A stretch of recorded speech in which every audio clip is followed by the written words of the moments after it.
Selamat datang di channel Cerita Pelangi. Cerita ini diambil berdasarkan kisah nyata. Lo kenapa sih? Gue udah bilang kalau gue nggak inget lo, gue risih 4 nek. Terlihat seorang pemuda berwajah tampan sedang membentak seorang pemuda berwajah manis. Si pemuda manis tersebut menunduk, seraya memilim kedua jarinya gugup. Si pemuda manis yang diketahui bernama Gavin Giorgio Abraham itu memberanikan diri mendongak, kemudian berucap, "Ibran nggak inget Afin?" Pertanyaan itu lagi, Afin selalu menanyai hal yang sama setiap hari. Terkadang pemuda berwajah tampan yang diketahui bernama Gibran Devano Argantara tersebut merasa muak dengan pertanyaan yang dilontarkan oleh Afin setiap hari. Setelah bertanya, Afin kemudian menunduk kembali, tak berani menatap mata tajam pemuda tampan yang sedang berada di hadapannya saat ini. "Ibran siapa 4 nek? Nama gue, Gibran. Lo nggak usah sok kenal. Kita nggak kenal, perlu gue ulangin. Kalau kita itu NGGA kenal. Gue muat 4 nek. Bentak Gibran untuk kesekian kalinya. Afin tersentak, badannya bergetar dengan sendirinya, dan memejamkan matanya. Gibran memegang dagu Afin, dan mengangkatnya dengan kasar. Afin secara refleks mendongak karena cengkraman Gibran di dagunya terlalu kuat. "Tatap gue, lihat gue. Kalau orang lagi bicara, jangan nunduk ya B4 nges 4T.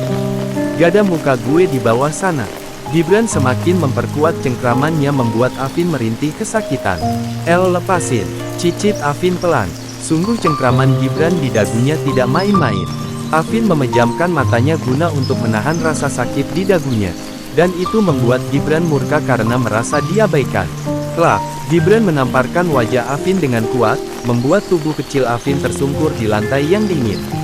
Afin memegangi pipinya yang terasa perih, bahkan sudut bibirnya ikut back lantaran tamparan Gibran yang terlalu kencang. Gibran mulai melangkah dan mendekati Afin, kemudian menjongkok untuk menyamakan jarak antara keduanya. Gibran memandangi Afin dengan wajah datar, dan tatapan M3 buknya. Dengan perlahan memegangi pipi Afin, dan mengelusnya dengan lembut, kemudian mencengkramnya dengan kuat. "Aus!" ringis Afin tanpa sadar. Setelah itu, Gibran pun berdiri dari jongkoknya dan berlalu begitu saja dari ruangan musik meninggalkan Afin sendirian. Afin memandangi punggung Gibran dengan sendu dan bibir sedikit bergetar menandakan ia sedang menahan tangisannya agar tidak roboh. Ia rindu dengan Gibrannya yang dulu, ia rindu dengan Gibrannya. Tidak ada lagi tatapan lembut yang menatapnya seperti dulu, tidak ada lagi nada bicara yang lembut dan penuh kasih sayang. Sekarang tergantikan dengan tatapan datar, tajam, dan dipenuhi kabut kebencian. Gibrannya sudah berubah, sungguh ia rindu dengan Gibrannya dulu. Semenjak mereka berpisah, dan dipertemukan kembali selama 12 tahun kemudian. Bukannya kebahagiaan yang ia dapatkan, tetapi kenyataan bahwa sahabatnya itu tidak dapat mengingatnya lagi. Entah apa penyebabnya, Afin saja tidak tahu. Ia sudah menyelidiki masa lalu Gibran dengan semampu yang ia bisa. Tetapi, usahanya sia-sia. Ia tidak mendapatkan informasi apapun mengapa sahabatnya itu hilang ingatan, bahkan secuil saja tidak ia dapatkan. Seperti sengaja telah dihapuskan. Tanpa sadar, bulir-bulir bening itu jatuh sendiri melalui kedua kelopak matanya. Ia selama ini sudah berusaha keras agar Gibrannya dapat mengingatnya lagi, dari mulai menunjukkan foto masa lalu mereka berdua, gelang persahabatan, makanan dan minuman favorit yang mereka konsumsi sewaktu mereka kecil saja, sudah Afin tunjukkan. Tetapi, hasilnya nihil. Usahanya terbuang sia-sia. Gibrannya tidak dapat mengingatnya lagi. Di satu sisi, dia ingin menyerah. Tapi di satu sisi lainnya, ia teringat dengan kata-kata yang pernah mereka ucapkan pada masa lalu. Dan itu membuat Afin bangkit dan berusaha sekeras yang ia bisa. Ya, ia tidak boleh menyerah begitu saja. Masih banyak lagi cara yang tersisa. Benar, ia tidak boleh menyerah. Afin menghapus air matanya dengan kasar, ia beranjak dari duduknya. Baru saja ia berdiri, pintu didobrak dengan kasar, dan tertampanglah pemuda tampan yang sedang menghampiri dirinya dengan tergesa-gesa disertai dengan raut wajah penuh kecemasan. "Afin, lo nggak apa-apa kan? Nggak diapa-apain kan sama si Gibran itu?" ucap teman Afin Bara Alexander Atmaja namanya, dengan menggoyang, membalikkan tubuh Afin secara Bru 4L. Afin memutar bola matanya malas, kemudian menghentakkan tangan Bara yang masih bertengger di badannya. "Bara, aku nggak apa-apa," jawab Afin dengan selembut mungkin. "Buffet syukurlah apanya yang nggak apa-apa. Lihat no pipi lo, ini pasti ulang si pria BR3-3K itu kan. Nggak bisa dibiarin nih." Bara sudah siap mengambil ancang-ancang untuk pergi dan menemui si Gibran. Tetapi, Afin lebih dulu menahannya. "Please Bar, aku nggak apa-apa, cuma memar doang kok. Palingan nanti dikompres udah langsung sembuh," jawab Afin enteng, kemudian berlalu pergi meninggalkan Bara yang mengepalkan tangannya dalam diam. Setelah itu, baru Bara menyusul Afin ke dalam kelas. Keesokan harinya, terlihat seorang pemuda manis sedang berkutat dengan alat-alat dapur dengan lihainya. Ia adalah Afin. Afin dengan semangat mengambil tupperware di dalam rak piring. Kemudian menaruhnya di meja makan. Setelah itu, Afin berlari menuju ke wajan yang berisikan nasi goreng. Ia menyajikan nasi goreng tersebut ke dalam tupperware berbentuk persegi 4, ia tersenyum bangga melihat hasil buatannya. Dengan telaten, Afin mulai menghias nasi goreng tersebut dengan secantik mungkin. Setelah selesai menghias, Afin lagi-lagi tersenyum. Semoga dia suka. Ya kalian pasti tahulah kalau nasi goreng itu untuk diberi ke siapa. Untuk Gibran lah. Memangnya siapa lagi? Afin membuat nasi goreng ke Gibran karena Gibran dulu sangat menyukai nasi goreng buatan ibunya. Tapi kenapa sekarang Afin yang buat, bukan ibunya? Jawabannya, ibu Afin sudah tenang di alam sana. Afin dulu belajar memasak dari ibunya. Bahkan, rasa masakan keduanya rasanya hampir sama. Jadi, Afin tidak perlu khawatir, sebab banyak yang mengatakan kalau masakan ia dengan ibunya rasanya sama persis. Afin segera memasukkan nasi goreng tersebut ke paper bag. Tanpa berlama-lama, Afin langsung saja berangkat ke sekolah. "Gibrann!" teriak Afin ketika ekor matanya berhasil menangkap sosok Gibran. Gibran membalikkan tubuhnya, dan setelah mengetahui siapa yang memanggilnya, ia segera mendatarkan wajahnya, sedatar-datarnya. "Hosh, hosh, hosh." Afin mengatur nafasnya terlebih dahulu. Dirasa pasokan oksigen di paru-parunya sudah stabil, Afin mendongak dan menatap wajah Gibran dengan mata berbinar dan senyuman manisnya. "Gibran, aku buat nasi goreng lo, semoga kamu suka ya," ucap Afin dengan masih mempertahankan senyuman manisnya itu, seraya memberikan paper bag berwarna biru laut ke arah Gibran. Gibran mengernyit, dan menatap datar paper bag tersebut. Dirasa tidak guna, dengan entengnya Gibran menepis paper bag tersebut hingga paper bag tersebut jatuh ke lantai. Dan alhasil mereka sekarang jadi pusat perhatian. "Cek, nggak guna," decak Gibran dan berlalu dari kantin meninggal Afin. Mereka sekarang sedang berada di kantin, jam istirahat baru saja berbunyi 10 menit yang lalu. Afin begitu mendengar bel istirahat berbunyi, langsung bergegas menuju ke kelas Gibran, tapi sesampainya di sana ia tidak menemukan Gibran.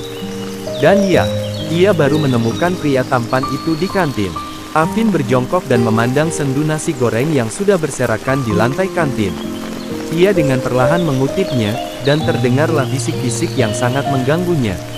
"Hahaha, mampus lo, kasian deh, wakakak, udah ditolak berkali-kali, tapi masih aja ngejar. Iya, jadi kelihatan J asteri selangnya, hahaha. Lagian dia sok-sokan kenal sama Gibran, anjing. Oh, menurut rumor yang gue dengar, katanya, mereka sahabat masa kecil. Dan lo percaya? Ya enggak lah, palingan karangan dia doang. Dasar H0 meter 0 menjijikan. Kasian banget Afin, ya enggak sih? Iya, dia padahal udah berusaha gitu. Gibran kejam banget sih, pikir dia masak itu gampang apa. Minimal hargai kayak pemberian orang." Dan begitulah kira-kira bisikan-bisikan penghuni kantin. Afin menunduk dalam-dalam ketika mendengar komentar dari penghuni kantin.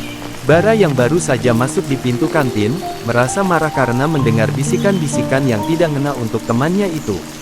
"Diam!" seru Bara, membuat kantin yang tadi dipenuhi bisik-bisik langsung senyap seketika.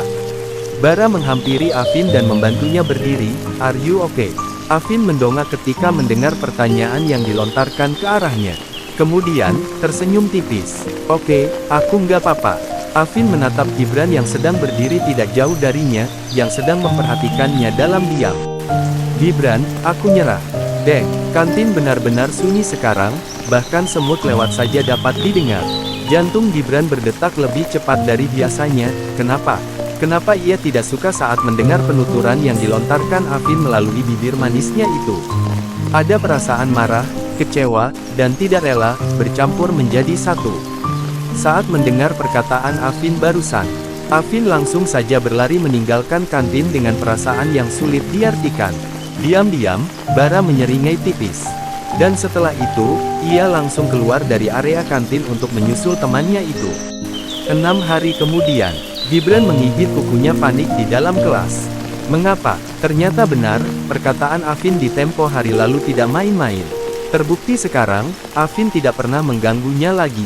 Biasanya, Afin setiap hari selalu mengganggu dirinya dalam berbagai cara, dari mulai membuntutinya, mengirimkan spam chat, membuat makanan kesukaannya walaupun Gibran selalu membuangnya. Tapi sekarang apa? Selama 6 hari ini, ia tidak pernah lagi melihat Afin.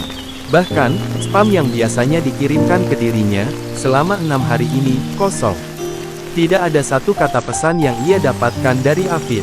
Ia jadi khawatir akan perkataan Afin di tempo hari lalu itu, tidak main-main. Mengapa hatinya terasa kosong dan tidak rela ketika Afin tidak mengejar dan mengganggunya lagi?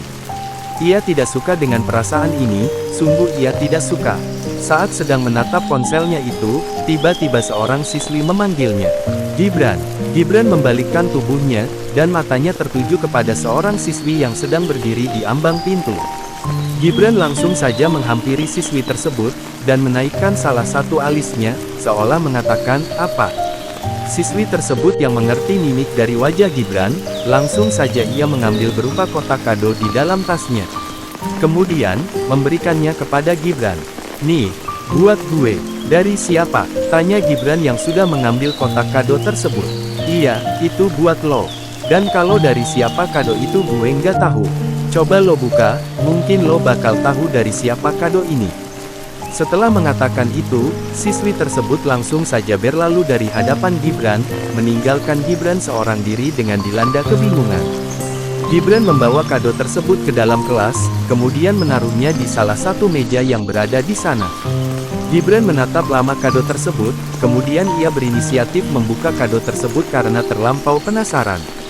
Setelah membuka kado tersebut, Gibran terkejut melihat isi kado yang sedang berada di penglihatannya. Isi kado tersebut adalah berupa kue ulang tahun, dan berupa secari kertas yang terselip di dalamnya. Ia baru ingat, kalau hari ini adalah hari ulang tahunnya. Ia menatap haru kue tersebut, dan bertanya-tanya siapa yang memberikan kado tersebut kepadanya. Matanya menangkap kertas yang terselip di situ. Kemudian mengambilnya, setelah itu baru ia buka isi surat tersebut. "Hai Ibran, selamat ulang tahun ya. Hehe, nggak terasa kita udah 18 tahun aja. Aku cuma mau bilang, jaga kesehatan selalu ya, dan semoga kamu diberi umur panjang sama Tuhan. Semoga di masa depan kamu mendapatkan jodoh yang bisa merawatmu di kelak hari. Aku udah ngiklasin kamu, semoga hari-harimu selalu menyenangkan. Mungkin ini adalah kado terakhir dari aku, tenang, ini memang benar-benar yang terakhir kalinya. Setelah itu, aku nggak akan pernah ganggu kamu lagi. Ini yang kamu mau kan? Ya udah aku turutin, hehe.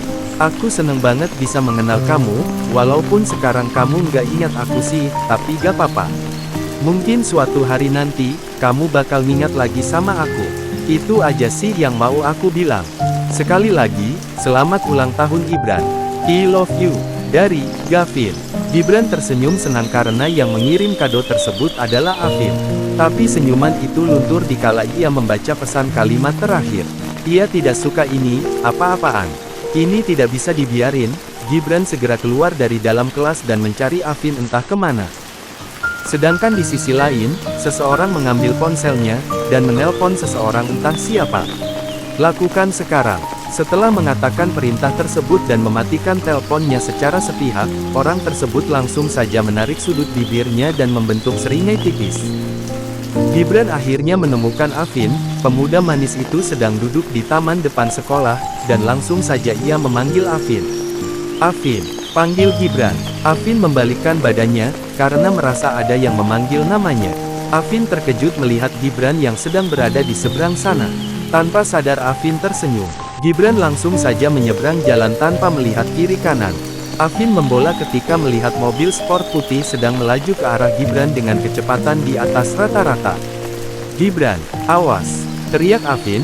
Tanpa berlama-lama lagi, Afin langsung berlari ke arah Gibran dengan sekuat tenaga dan mendorong tubuh besar Gibran ke pinggir jalan, dan bruk, kecelakaan tak bisa dihindari.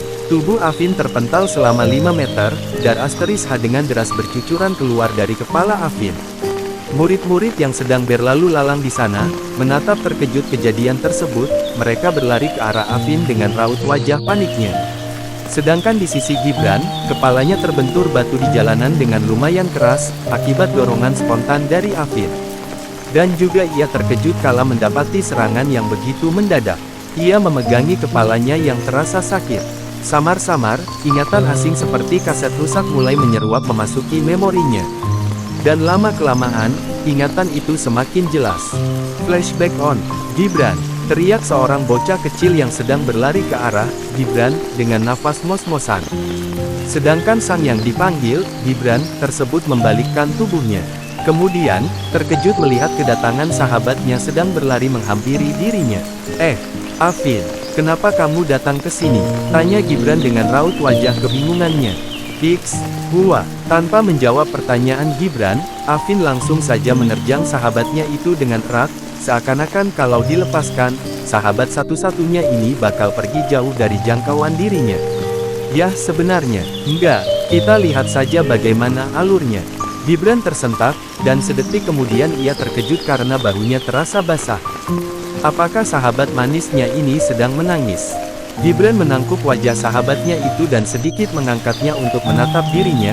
Afin sedikit mendongak supaya bisa melihat wajah tampan Gibran. Dan benar saja, sahabat manisnya ini sedang menangis. Menurutnya, Afin saat ini terlihat cantik dan mungkin imut. Apalagi matanya yang tampak sayu dan sembab itu membuat Afin terlihat lebih cantik lagi. Gibran menghapus jejak-jejak air matanya dengan ibu jarinya. "Kenapa nangis? Ibran Hiks mau kemana? Jangan pergi ya." Afin gak mau kalau Ibran pergi, nanti kalau Ibran pergi, Afin bakal sendirian dan gak punya teman lagi. Ucapnya, dengan nada cadelnya. Gibran tersenyum tipis, kemudian tangannya dengan lembut menghapus lagi air mata sahabatnya itu. Ia mengecup dengan lembut kedua mata Afin. "Ibran gak bisa Afin. Ibran harus ikut papa sama mama, maaf ya.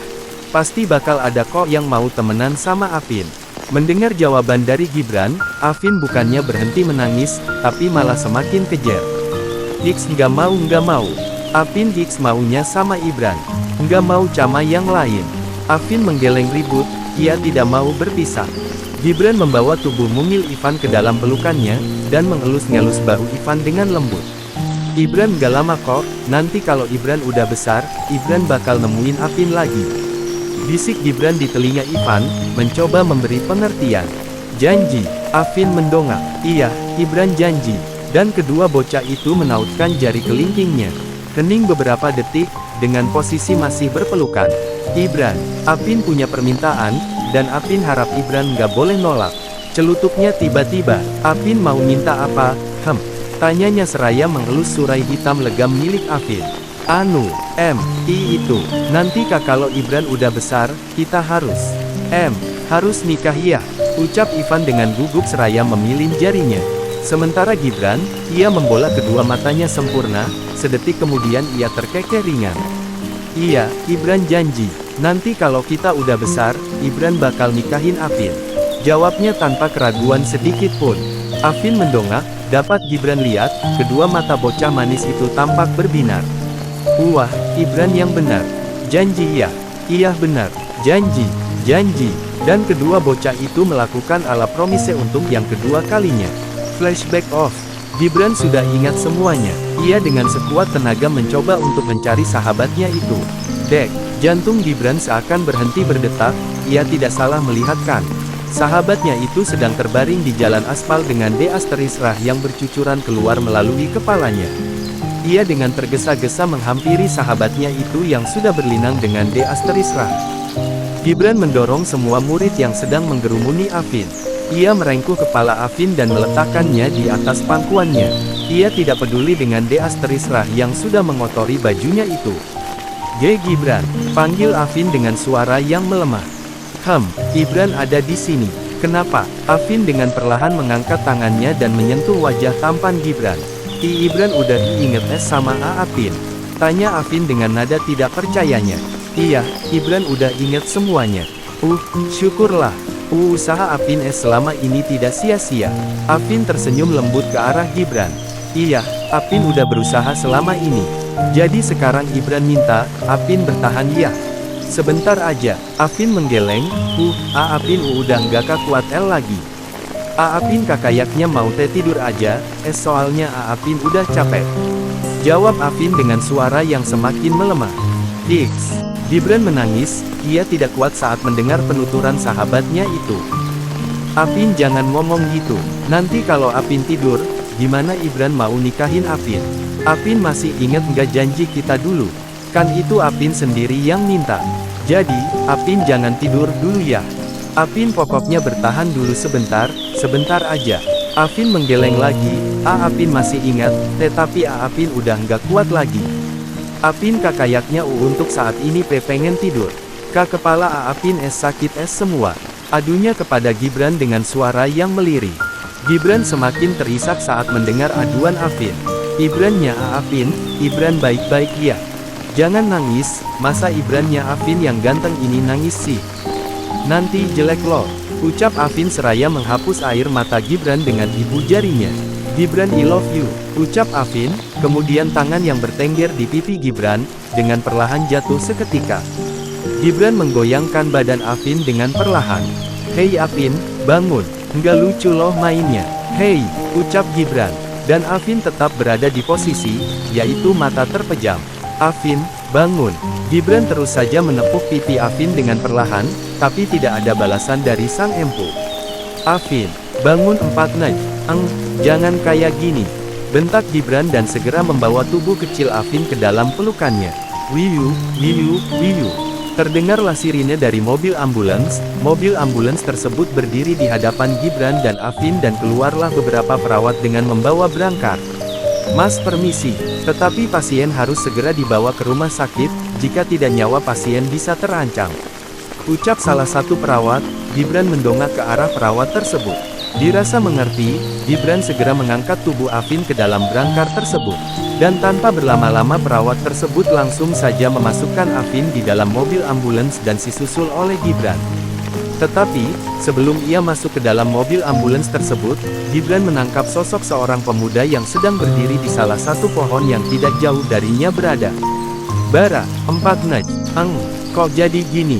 Seharusnya yang kena tadi Gibran bukan Afin, ucap seorang pemuda yang sedang mengacak rambutnya cemas. Nanti kalau Afin nggak bakalan selamat gimana? Bodoh banget sih lo, Bara. Ya orang tersebut adalah Bara. Bara melakukan rencana atas P3-4N Gibran yaitu memiliki alasan tertentu. Yaitu, dia menyukai Afin saat pertama kali melihatnya.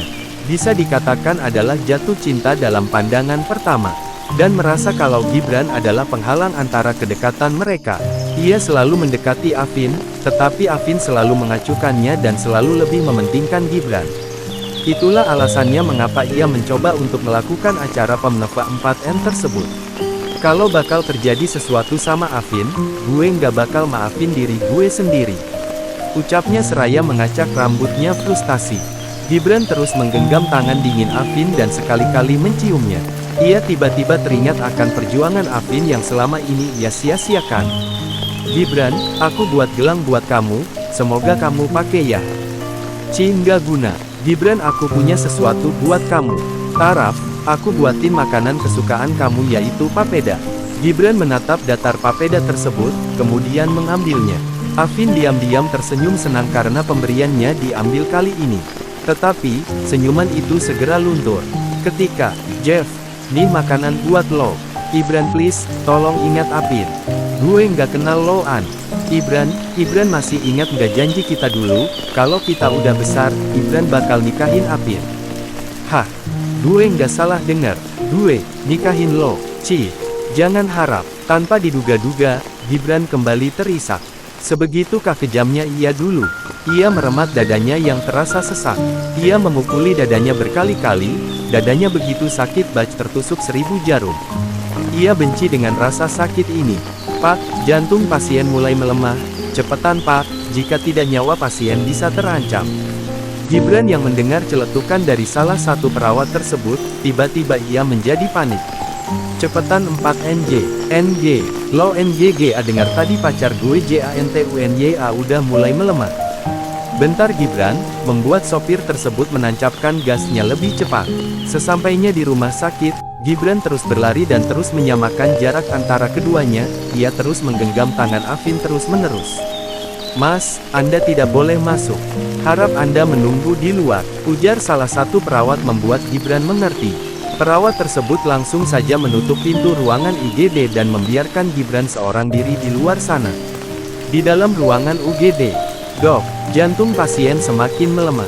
Celutuk suster tersebut dengan wajah paniknya. Siapkan alat pemompa jantung, cepat. Baik, dokter tersebut langsung menerima alat yang ia butuhkan. Langsung saja ia dengan perlahan menggesekkan alat yang seperti setrika tersebut, kemudian menempelkannya di dada Afin. Dek, dek, dek, dek, dek, dek. Dada Afin naik turun akibat alat tersebut. Tit, dokter tersebut mengalihkan atensinya ke arah layar monitor rumah sakit. Apaan sih itu namanya? Gue nggak tahu. Terlihat garis lurus yang sedikit melengkung di layar monitor tersebut. Dokter tersebut menghela nafasnya, kemudian menatap para perawatnya. Dok, biar saya yang akan memberitahunya.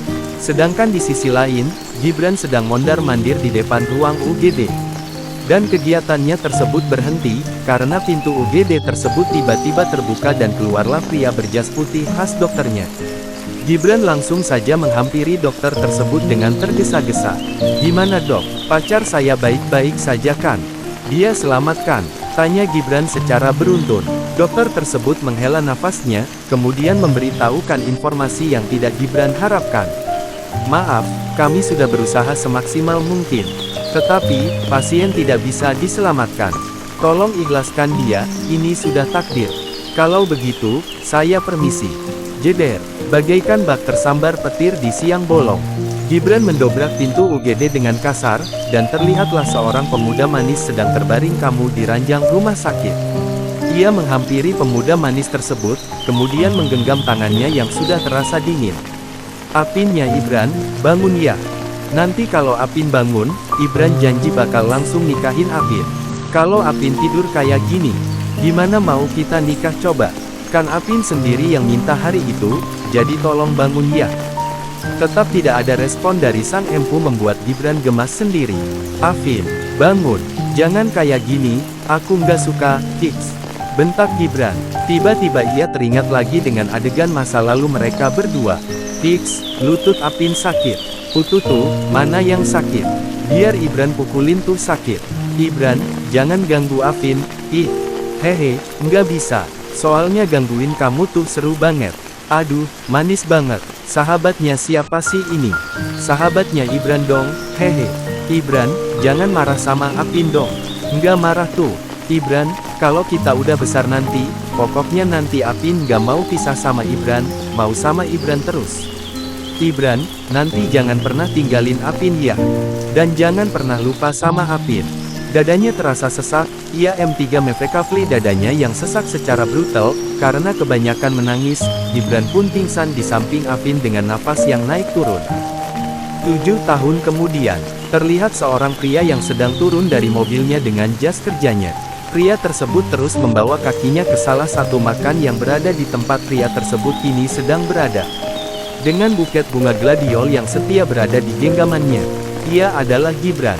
Gibran memandang kosong batu nisan yang bertuliskan nama sahabatnya, Gavin Giorgio Abraham. Ia berjongkok, tangannya membawa untuk mengelus batu nisan tersebut. Hai Apin, aku datang lagi. Celetuk Gibran dengan disertai kekahan kecilnya. Kamu nyenyak banget tidurnya ya. Kamu tahu nggak, semenjak kepergian kamu, aku selalu tersiksa. Lanjutnya, mengapa ia mengatakan hal tersebut? Karena, setiap malam, Gibran selalu menangis seraya memeluk foto sahabatnya itu. Tidak ada hari yang tak pernah terlewatkan satupun dari kata menangis. Ia selalu menangis setiap malam. Ia selalu diselimuti penyesalan yang begitu besar. Selama 5 tahun terakhir, ia selalu mengurung dirinya di kamar dan selalu menggumamkan kata maaf, maaf dan maaf. Seandainya dia dulu tidak pernah amnesia, mungkin sekarang ia dan Afin sudah hidup bahagia. Jadi sekarang, untuk apa kata seandainya? Walaupun Gibran mengulang kata seandainya setiap hari, apa akan bisa untuk mengulang waktu dan menyelamatkan Afinnya? Tidak ada kata seandainya kini, penyesalan memang selalu datang di akhir. Dan selama 2 tahun ini, ia mulai bangkit untuk meneruskan perusahaan papanya.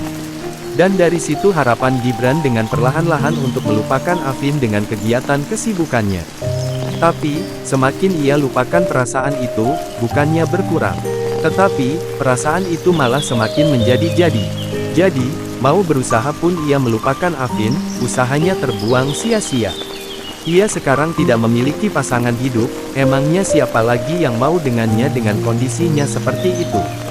Kondisi Gibran saat ini, bisa dikatakan jauh dari kata baik-baik saja.